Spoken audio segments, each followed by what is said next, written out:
Graça e paz, povo de Deus, tudo bem com vocês? Pois é, estamos dando início ao culto do Ministério IAFIV, onde podemos dizer que o Senhor nos dá a alegria de poder pastorear. Sou o pastor Moisés Soares e sirvo a Deus com muitos irmãos e muitos amigos, com toda a alegria do Senhor. Pois é, hoje nós estaremos compartilhando um pouquinho mais do que é o reino de Deus e do que o Senhor tem preparado para o seu povo. Eu queria fazer uma pergunta a você.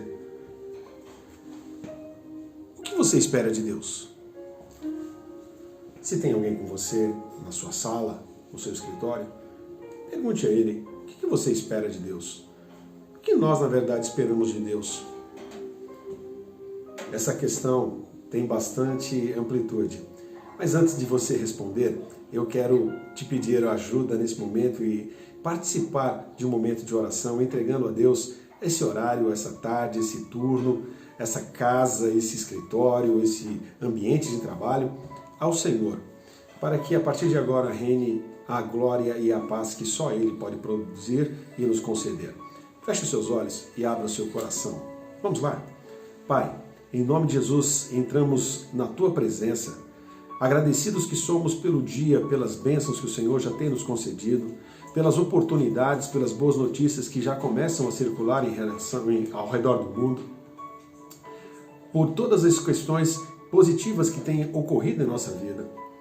O apóstolo Paulo nos ensina que nós devemos dar graças por tudo, e nós agradecemos a Deus pelas bênçãos que estão ocorrendo, pelas curas que estão ocorrendo, pelos empregos que estão sendo preservados, pelas famílias que estão se unindo, pelos pensamentos que neste momento começam a ser elevados a Ti, pelo momento que as pessoas estão começando a separar ao longo do seu dia, durante toda a semana, para ter um tempo de ouvir a Tua palavra, meditar em Sua palavra e até mesmo, Senhor Jesus, dar crédito a ela. Pai, em nome de Jesus nós Te pedimos que o Senhor nos conceda uma reunião abençoada, um momento de reflexão valioso, que venha trazer boas coisas, trazer direção, trazer reflexão, trazer um produto final que possa ser utilizado em nossas vidas, em favor daqueles que caminham conosco e das pessoas que o Senhor, ao longo da vida, nos permitirá conhecer e caminhar conosco. Te peço, Deus, que todos os tipos de oposição que venha trazer distração, como movimentação desnecessárias, telefones que tocam, Senhor Jesus, e às vezes não tem uma instrução positiva, nem tampouco, Senhor Jesus, são informações necessárias, mas que só servem para desfocar e tirar-nos da Tua presença, tudo isso seja cancelado. E a Tua glória se manifeste em cada ambiente, em cada lar, junto com cada pessoa, Senhor, que nesse momento se comprometeu a ouvir a Tua palavra e participar dela. Em nome de Jesus, Te pedimos essas vitórias e liberamos essas direções. Em nome de Jesus, amém, amém e amém.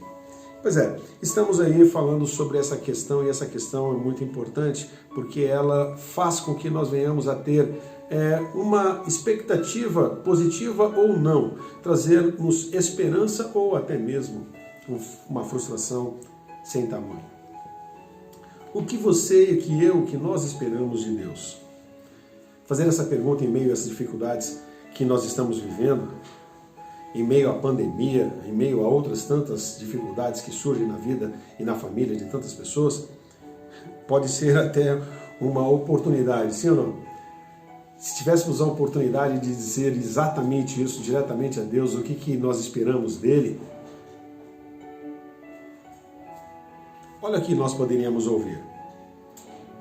Os pedintes, aqueles que são profissionais, aqueles que normalmente pedem às vezes sem necessidade, logo fariam as suas listas e trariam ao Senhor. Há também os céticos, aqueles que nós podemos dizer que são os desconfiados. Bom, pedir, Ele não vai dar, Ele não vai conceder, não é possível. Vão fazer isso deve ser uma pegadinha, não tem sentido. Tem os que esperam os outros para saber o que vão fazer. Não tem ainda uma visão própria, não teria uma direção para dizer o que espera do Senhor.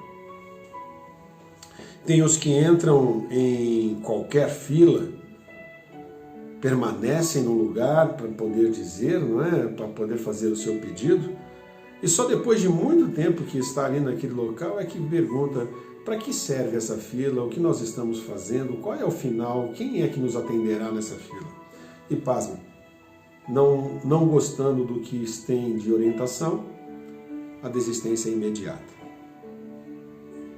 Mas tem os que esperam no Senhor e que fazem se apegam a essa pergunta para melhorarem as suas performances, melhorarem as suas conquistas, melhorarem tudo que é possível ser melhorado.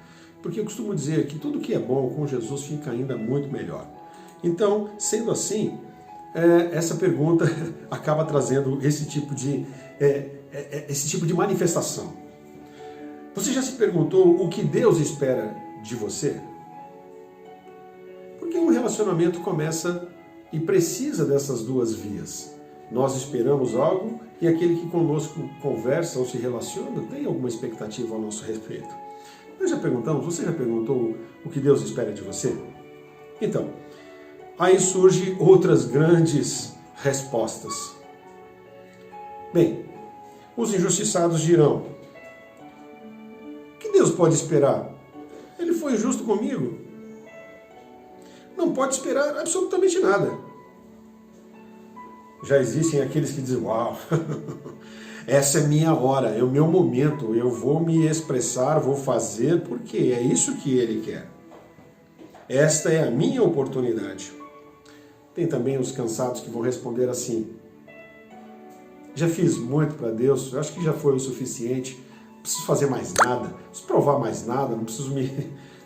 Imagina, já fiz demais. Mais até do que recebi.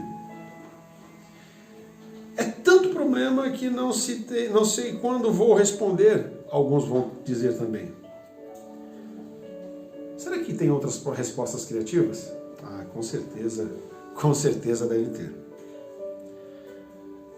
Mas tem alguma coisa que eu quero compartilhar com vocês de pessoas que tinham essa mesma expectativa ou talvez que receberam essa mesma pergunta. O livro de 2 Reis, capítulo de número 4, do versículo 1 ao versículo 4, tem uma narrativa bastante interessante.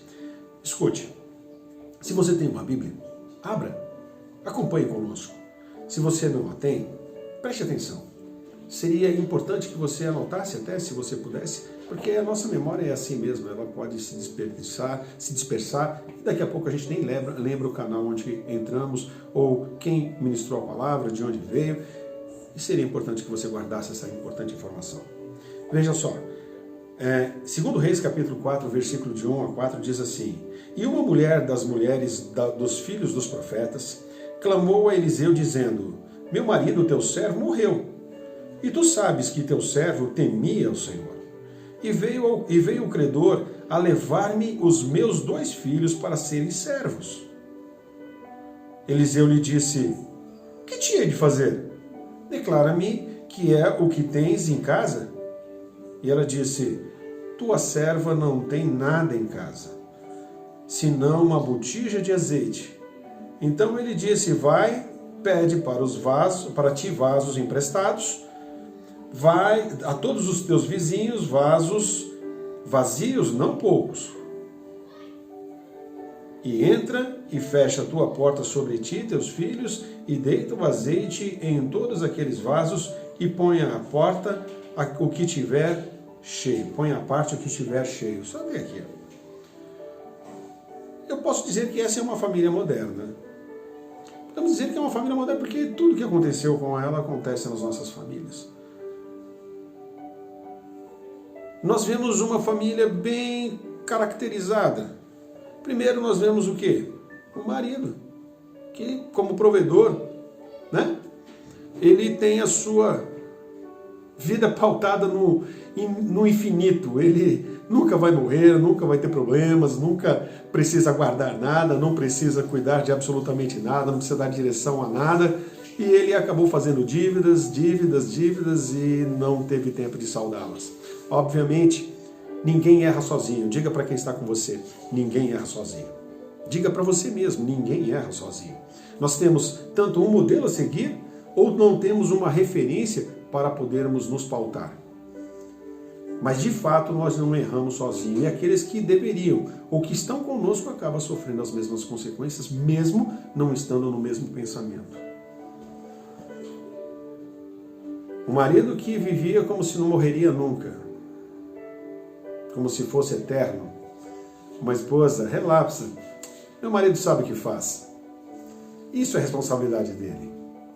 E filhos, claro, que vendo a atitude do pai, vendo a atitude da mãe, acabaram por ver e viver uma vida descomprometida, apenas cuidando daquilo que lhe interessasse. Uma família moderna. Todas as famílias acabam tendo mais ou menos esse padrão. Ninguém se prepara para a morte, ninguém se prepara, a não ser os vendedores de seguro. Os vendedores de seguro, sim, eles pensam em futuro, mas não para eles. Pensam pelo processo de conquista da venda e tudo mais, mas talvez nem eles mesmos tenham um seguro de vida. Família moderna é assim. Olha só, essa história conta de maneira simples o que muitas coisas acontecem. Então, na morte houve o desespero houve um direcionamento. Mas antes de entrarmos no que foi o direcionamento, vamos ver a atitude da mulher que quando chegou até Eliseu, se apresentou e como ela se apresentou e o que ela de verdade esperava. O que ela esperava de Deus? Eu acredito que ela esperaria que Eliseu tivesse ali recursos para ajudá-la, saldar a sua dívida, de fazer com que ela tivesse um perdão das suas dívidas, interferisse positivamente, tivesse uma atitude menos aquela. Por que a gente pensa dessa forma? Porque quando Eliseu pergunta a ela, mas o que você tem? O que você quer que eu faça? Entendendo que Eliseu assumiria a posição de Deus. Entendendo que Eliseu assumisse naquele momento, estivesse ali naquele momento como o próprio Deus. Olha só o que aconteceu. Ela disse, eu não tenho nada. Uma família que começou há um tempo e há um longo tempo, e muito provavelmente não eram famílias que levaram Deus imediatamente para dentro da sua casa, não trouxeram esse entendimento, não tiveram essa oportunidade, e isso eu tenho certeza que por falta de conhecimento, porque ninguém quer fazer as coisas erradas.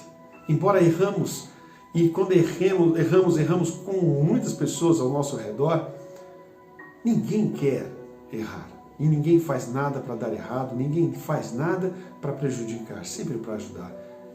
Você concorda comigo? Pois é, essa condição, quando ela chega até o homem de Deus, que nesse momento representa o próprio Deus, e ele pergunta, o que você tem? Ela disse, eu não tenho nada. Por quê? Porque sua mentalidade vinha exatamente como vinha a família do jeito que caminhava. A família vinha seguindo o mesmo procedimento, e quando o marido se ausentou, desapareceu, foi impedido de estar pela morte, ela não tinha ainda uma mentalidade transformada, uma mente completamente preparada para assumir aquele negócio. Ela tinha o desespero, uma necessidade, precisava de uma saída, e note, ela não viu o que tinha. Vamos ver se ela não tinha nada mesmo? Você leu e viu comigo o que ela tinha. Mas, na verdade, ela tinha uma casa, ela tinha vizinhos, ela tinha os seus filhos, ela tinha vasilhas e ela tinha a menor das quantidades, o menor dos elementos naquele momento, mas que tinha a representação de tudo. Qual era esse elemento? Olha lá no versículo que ela disse. Ele disse, vai e pede, né? Mas antes ela disse que só tinha uma botija, um pequeno reservatório com azeite. Esse era o menor dos seus valores, mas para ela tudo isso representava nada. Quantas vezes nós olhamos para as coisas que Deus já nos deu e nós enxergamos exatamente como se não fosse nada? Quantas vezes nós olhamos para as situações e quando vamos diante de Deus, nós vamos pedindo coisas como se não tivéssemos absolutamente nada. Ela enxergou que tudo isso não valia absolutamente nada. Por quê? Porque seu foco estava no problema, estava na necessidade, numa forma de uma solução que ela talvez tivesse idealizado, assim como muitas pessoas idealizam o que Deus pode fazer por elas. Assim como muitas vezes nós idealizamos o que Deus pode fazer por nós. Mas entendemos que Deus tem atributos que são incontáveis, que não podemos mensurar, E entre elas, a soberania é um dos atributos de Deus.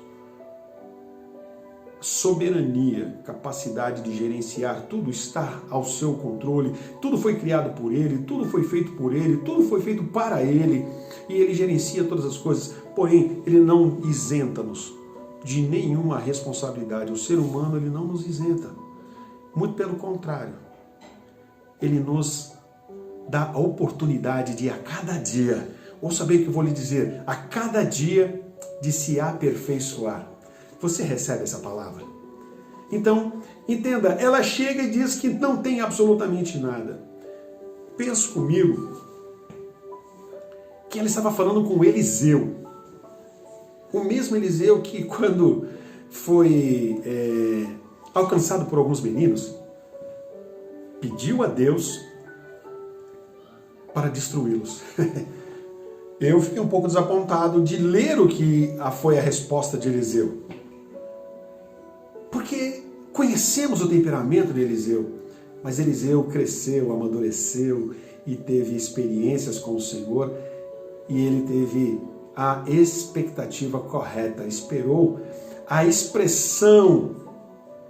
E mesmo ela definindo que não tinha nada, ele não disse, mas isso não é nada, isso é alguma coisa. Isso que é importante, isso é extraordinário, isso é maravilhoso da parte de Deus. Por quê? Porque quando nós chegamos diante dele e dizemos, Senhor, nós não temos nada, o Senhor não nos concedeu nada, o Senhor não nos aflige, o Senhor não diz, mas eu te dei isso, eu te dei aquilo outro, eu te dei um dia de excelência, eu te dei sabedoria, eu te dei amigos, eu te dei um trabalho, eu te dei tempo, eu te dei saúde, eu te dei um ministério para congregar, eu te dei um ministério para desenvolver, eu te dei amigos para serem semeados. Você diz que eu não te dei nada. Deus é maravilhoso.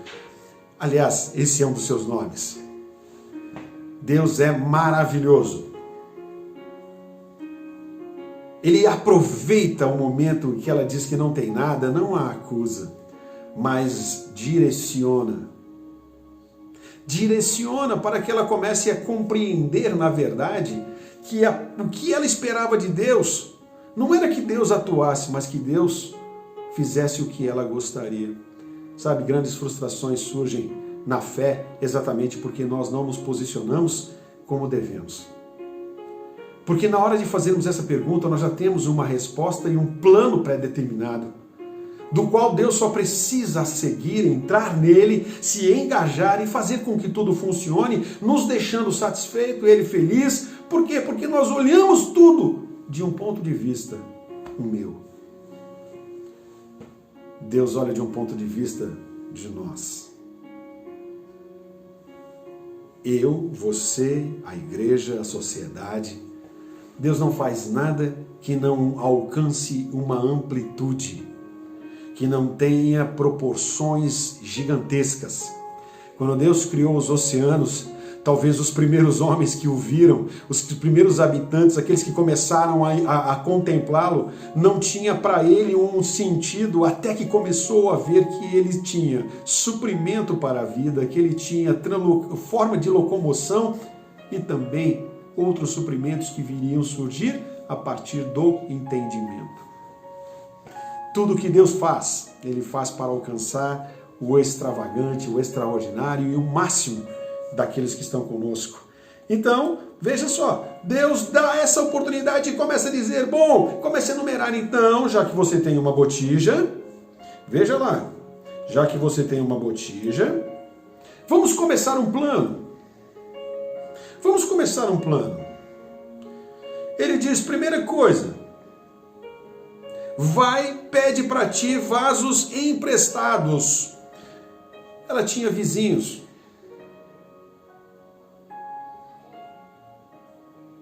Que talvez não a visse como ela de fato gostaria de ser vista.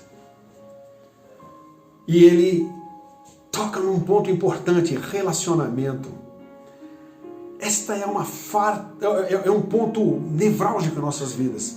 Porque relacionamento para muitos para mim, é um benefício que alcança e me valoriza e dá, e venha a nós, a mim, na verdade. E relacionamento é a nós. Posso ouvir um amém? Relacionamento familiar, relacionamento espiritual, relacionamento com os amigos no trabalho, não é a mim, é a nós. Não é o que eles podem fazer por mim, mas o que eu também posso fazer por eles. Por isso, ele, na sabedoria de Deus, Eliseu começa a construir um caminho dessa família moderna, um caminho novo. E eu vou dizer por que ele optou por esse caminho. Quando a gente olha, por exemplo, a história um pouco anterior a ela, quando nós vemos Moisés que foi preparado para ser o próximo faraó, ou um sucessor, ou um dos possíveis faraós que viria na sequência, que teve ensinos da ciência, ensinos culturais profundos, ensinos de administração, processo, gerenciamento, tudo que tinha de melhor na época, ele foi exposto, foi ensinado, foi lhe ofertado. E em um momento decisivo da sua vida, quando ele descobriu a sua identidade, ele renegou estas coisas que lhe foram colocadas sobre ele para seguir um caminho novo, sem nenhuma dessas condições, onde todos esses conhecimentos se tornaram secundários. Eles não foram descartados, eles foram colocados em um nível um pouco abaixo. Porque quando ele foi seguir o seu caminho, quando ele se encontrou no novo território, quando ele alcançou a possibilidade de ter uma família, sabe o que ele foi fazer? Ele não foi gerenciar uma empresa, ele não foi gerenciar um negócio, um comércio do seu sogro, ele não foi abrir um negócio, ele foi tomar conta de ovelhas. Ele foi se transformar em pastor. Seu instrumento de trabalho não estava ligado a livros, a coisas complexas, mas se limitava a observar, a esperar o tempo passar, a cuidar de alguns pequenos detalhes, e a sua companhia mais próxima era um cajado.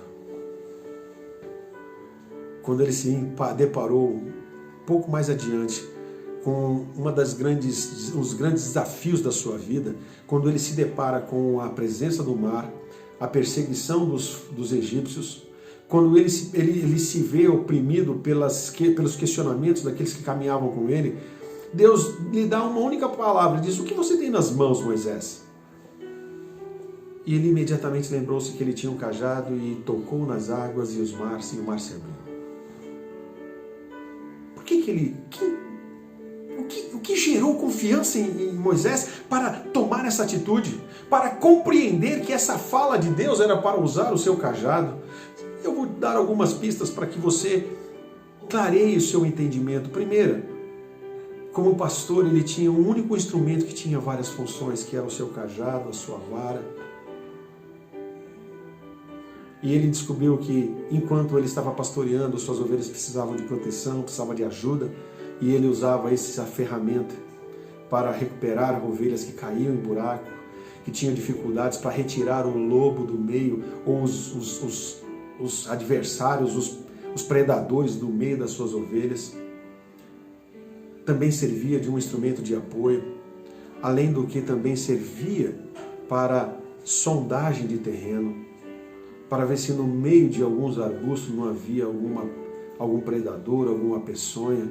Veja, um instrumento simples que fazia com que ele estivesse sendo preservado, guardado em sua vida como um instrumento de defesa, ao mesmo tempo que era um instrumento de guardar e também de apoio para muitas funções. Então, quando ele viu, ele falou: bom, isso aqui é um terreno, precisa ser colocado. Isso tudo em frações de segundo, porque Deus nos deu uma mente liberada. Quando nós entramos na presença do Senhor, o Senhor expande a nossa mente de uma forma extraordinária, de uma forma extravagante, de uma forma tão rápida que nós pensamos 1000 coisas em milésimos de segundo. Isso tudo passou na mente de Moisés, e quando Moisés se deu conta, bom, sem contar que ele também usou o cajado para mostrar ao faraó uma serpente, não para dizer: eu vim aqui para te destruir, mas para mostrar um sinal de prudência. Ele lançou mão da sua ferramenta de trabalho, tocou nas águas, e as águas se abriram e eles puderam passar em terra firme. Nada disso aconteceria se ele não tivesse passado por experiências. Nada disso teria acontecido se ele não aprendesse a depender de Deus. Nada disso teria ocorrido e o sucesso não teria sido alcançado não fosse essa intervenção de Deus. Queridos, Deus está falando alguma coisa conosco. Com certeza Deus está nos dizendo alguma coisa.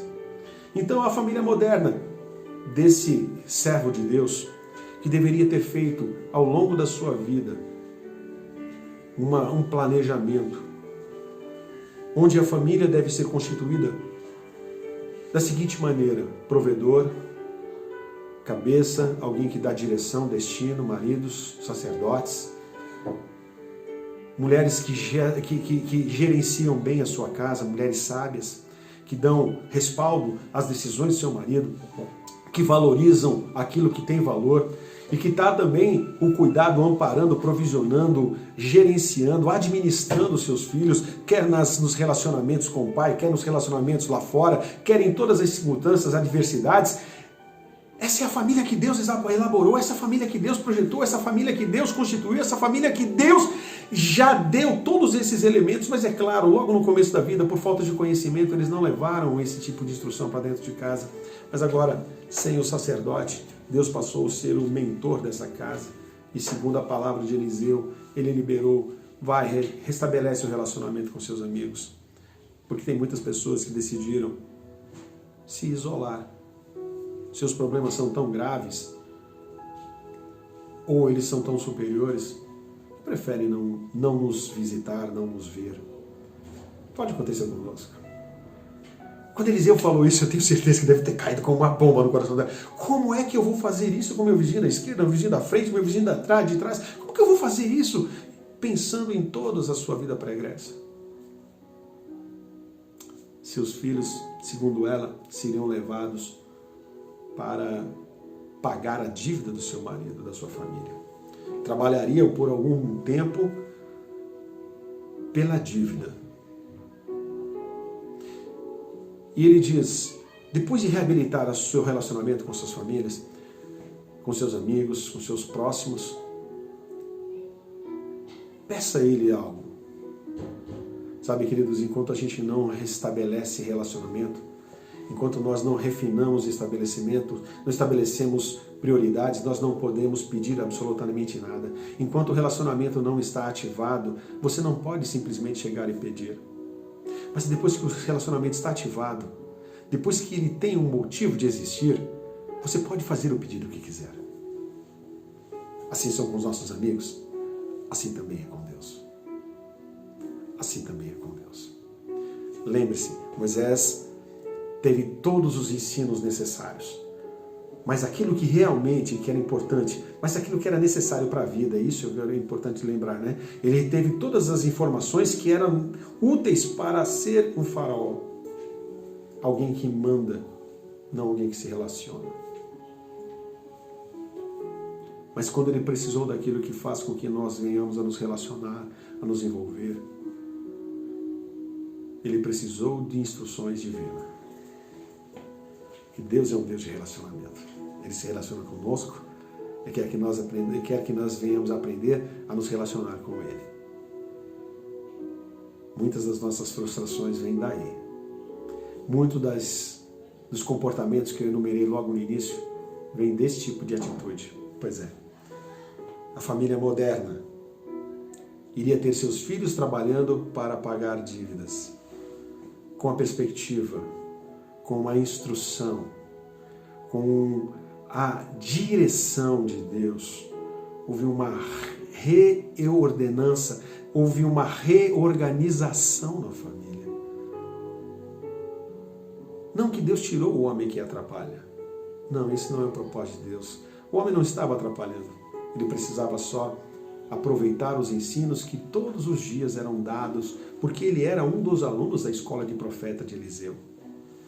E eu não acredito que Eliseu não ensinou essas coisas. Eu não acredito que ele não tenha ensinado a temer a Deus e a fazer da sua casa um lugar e um ambiente de paz. Isso tem acontecido com muitas pessoas, muitas famílias modernas. Muitas famílias que congregam, muitas famílias que assistem pela internet, que têm conhecimento do Deus Altíssimo, mas que não aplicam o ensino. Aplicar o ensino é sair da teoria e ir à prática. Mas não de uma maneira pragmática. Não de uma maneira onde a prática não tem nada a ver com a teoria. Embora nós venhamos ouvir diariamente isso. Ah, na teoria funciona assim, mas na prática é daquele jeito. Querido, eu não consigo conceber que exista uma diferença tão grande daquilo que se estuda daquilo que se pratica. Mas eu acredito que nós não conseguimos fazer uma conexão clara que venha justificar um estudo longo, penoso, cansativo, exigente para realizar tarefas simples. E por isso muitas pessoas acabam indo para a igreja, recebem muitas instruções, mas não têm condições de aplicá-la porque ele é muito prático. Tudo tem que ser muito rápido, tem que ser muito simples. Deus não é tão complicado, de fato Deus não é tão complicado, mas ele é tão simples que fica complicado. Por exemplo, explique a água. Explique a nossa necessidade de água. Nós inventamos refrigerantes, nós inventamos sucos, nós inventamos todo tipo de bebida, boas e até outras que não são, mas isso não vem ao caso. Mas nada, nenhuma delas substitui a água. Quando você tem sede, você quer beber água. E por quê? Porque ela é simples. Ela foi gerada para nossa vida, ela foi construída para sustentar a vida. Enquanto todas as outras podem ter sido usadas para nos deliciar, essa foi feita para nos dar vida. Recebe essa palavra? Pois é.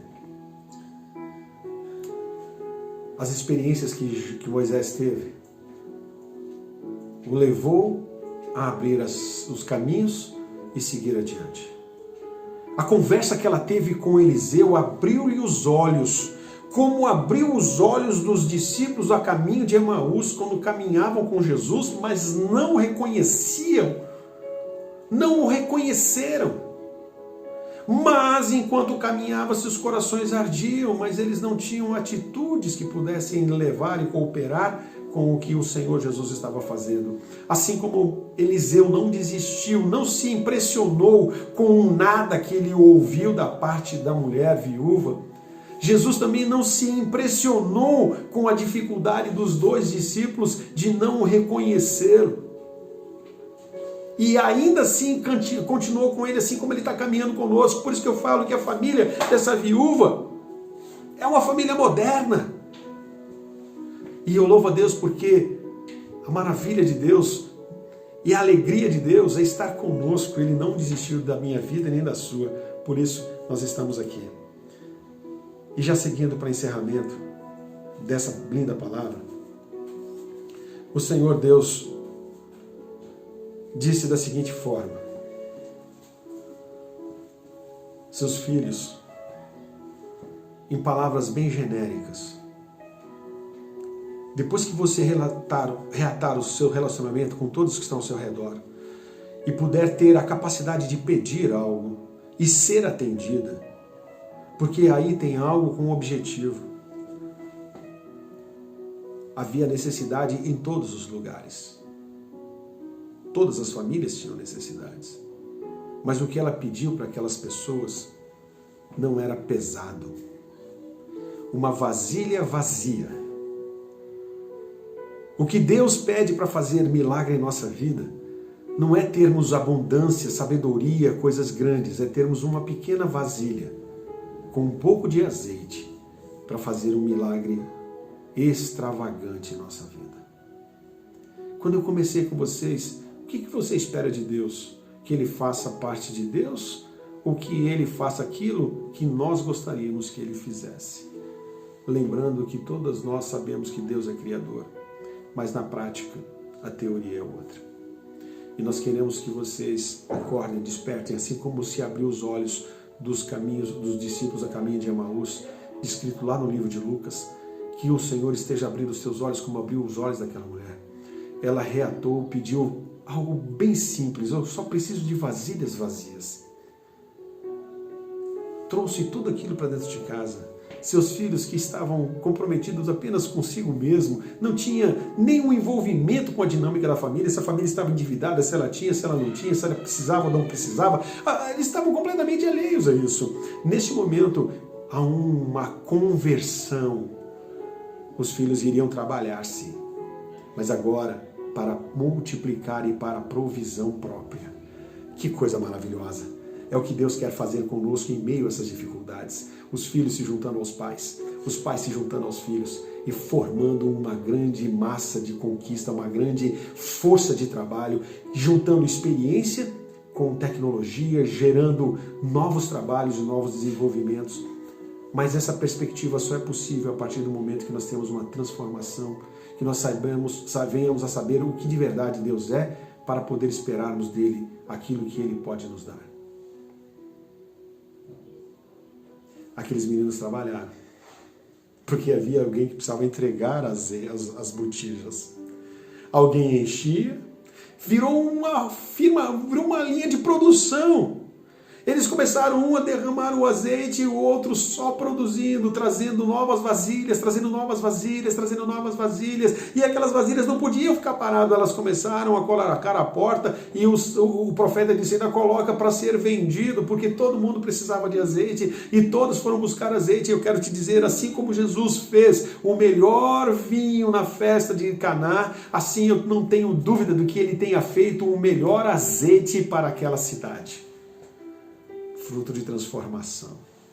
Uma mulher veio para pedir alguma coisa, recebeu um direcionamento, seus olhos se abriram, sua família se transformou, a cidade foi provisionada, o bairro foi provisionado, todas as pessoas receberam um impacto, tudo foi transformado. Lembra que eu falei, Deus não faz as coisas para mim, mas Ele faz para nós. Quando Ele te abençoa financeiramente, sua riqueza tem que ter algum motivo. Tem que ter um direcionamento. Deus não nos dá riqueza porque o que nós mais precisamos é da sua presença. O que nós mais precisamos é a presença dele. Eu quero ressaltar um ponto de que muitas frustrações surgem, muitas desistências de ministérios, de fé, de trabalho, de N coisas surgem porque nós fazemos a pergunta, mas já temos a resposta. Nossa pergunta a Deus precisa aguardar a resposta de Deus. Senhor, se o que eu quero, a palavra de Deus diz, não estiver alinhado com o que o Senhor quer, alinha o meu coração ao que o Senhor tem pedido, para que isso se realize. Nós não influenciamos Deus. Nós acabamos entrando no projeto de Deus. Quando nós oramos, quando nós nos colocamos na presença dele, quando nós fazemos da nossa família uma família segundo o modelo que ele estabeleceu, com mulher sábia, sacerdote e filhos benditos, há uma organização funcionando para progressão, para serem projetados para lugares mais altos. Quero crer que essa seja a história da sua família e da sua casa hoje. Lembrando que quando nós falamos a respeito desse assunto, nós elencamos os oportunistas, nós elencamos os cansados, nós elencamos aqueles que não têm nenhum motivo para estar na casa do Senhor, pode estar na casa do Senhor ou em qualquer outro lugar. Quando nós temos o conhecimento da experiência, quando nós aprendemos a receber ensino e transformá-las em ações, é igualmente aquela criança que entra numa pré-escola, aprende os fundamentos da leitura, prossegue para os ensinos médios e superiores, se transforma em doutores, se transforma em excelentes profissionais. Sabe por que eles o fizeram? Porque eles transformaram conhecimento simples em ações. Não queira aprender o mais complicado. O Senhor nos ensina a partir de coisas bem simples. O que você tem em casa? Reconheça o que você tem em casa. Reconheça que o seu pedido, nós precisamos reconhecer que o nosso pedido tem que contemplar o que Deus espera de nós também. E nós não podemos chegar com perguntas a Deus, com respostas já definidas para encaixar as nossas respostas às perguntas de Deus. O mais correto é termos perguntas e o Senhor nos dar as respostas. Quando nós temos as respostas, com certeza nunca vai se encaixar em uma pergunta. O Senhor Deus quer que venhamos a ser aqueles que transformam situações a partir do conhecimento. O Senhor Deus diz que conheceremos a verdade e a verdade nos libertaria. Que o Senhor hoje esteja libertando a sua mente e os seus sentimentos, a sua família, a sua vida de frustrações. E te coloque num caminho de grandes conquistas, a partir de coisas muito pequenas, como era a pequena botija. Uma lição: conserte os relacionamentos. Segunda lição: peça emprestado. Terceira lição: encha as botijas. Quarta lição: distribua. Quinta lição: fique na presença do Senhor.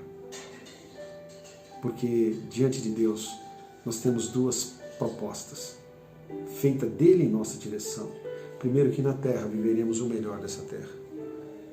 Viver o melhor dessa terra não é vivermos eternamente nessa terra, mas é vivermos com dignidade nessa terra, seguindo princípios que ele tão tranquilamente, tão progressivamente tem colocado em nossa vida.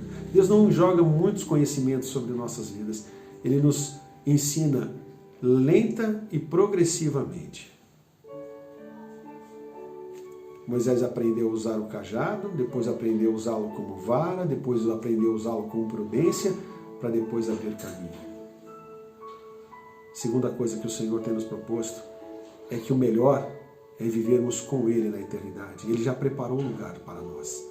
E nesse lugar, Ele tem o maior prazer de te aguardar e estar com você.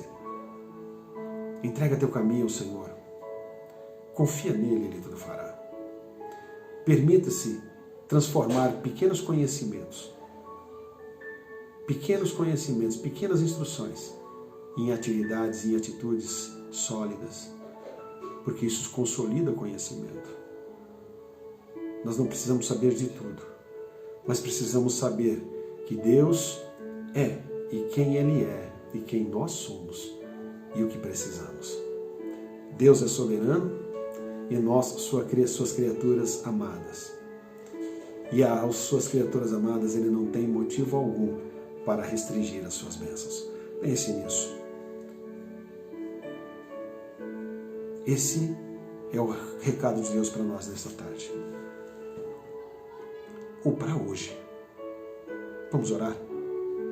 Pai eterno, quero te agradecer pelo tempo que passei com essas pessoas que estão comigo agora, que nos ouviram, que folhearam as palavras, que leram esses textos e que tem muito ainda, Senhor, a tirar desses ensinos. Eu oro, Senhor Deus, para que eles possam agora ter as perguntas certas ao Senhor. E a cada resposta que o Senhor der, dê a eles a condição de praticar e colocar em prática esses ensinos. A vida daquela família moderna, da família de 2 Reis, capítulo 4, foi transformada plenamente e permanentemente. Que famílias agora estejam sendo, Senhor Jesus, direcionadas a Ti. Pessoas que abandonaram o seu ministério comecem a regressar, Senhor Jesus. Pessoas que desistiram da fé porque tinham uma resposta para tudo, comecem a reavaliar seus pontos e receber de Ti uma palavra: vinde a mim todos os cansados e sobrecarregados e eu vos aliviarei. Senhor Deus, que os endividamentos construídos, endividamento de amizade, endividamento de favores, endividamento financeiro, endividamentos emocionais, todos eles sejam pagos, meu Deus, pelo reconhecimento de que o que nós temos é suficiente para Deus fazer um milagre a partir de nós. Que o Senhor comece a fazer milagre a partir disso na vida dessas pessoas que estão nos assistindo agora. E que um novo tempo se vislumbre na vida deles. Que seus olhos se abram, como se abriram dos discípulos ao caminho de Emaús, como se abriram da viúva, como se abriram os olhos de Moisés e como hoje estão abrindo os nossos olhos. Se abram os nossos olhos. Eu te peço em nome de Jesus que cada pessoa que orou e se confessou diante de Ti esteja preparado para um novo tempo, para um novo caminhar em Cristo Jesus. Assim nós cremos, Deus, assim te pedimos em nome de Jesus. Amém. Meu querido, eu quero me despedir de você agora e dizer que domingo que vem estaremos de novo com mais uma palavra da parte do Senhor, com mais assuntos do reino para compartilharmos. Assim que acabar a pandemia, assim que acabar esses impedimentos, será um prazer estar com vocês lá no nosso ministério, o ministério que o Senhor tem nos concedido, caminhar com amigos e irmãos. E a cada dia transformando amigos em irmãos. Acrescentando pessoas que o Senhor nos deu a alegria de estar com você. Lá na Avenida Sapopemba, 4741, estamos nos reunindo todos os domingos. Agora com muitas restrições, mas não deixando de adorar o Senhor. E compartilhando com os irmãos é sempre uma palavra na internet. Mas será um grande prazer quando tudo isso acabar. Que venhamos a recomeçar um caminho brilhante, de muita alegria e de muitas vitórias. Deus abençoe a todos em Cristo Jesus. Tchau!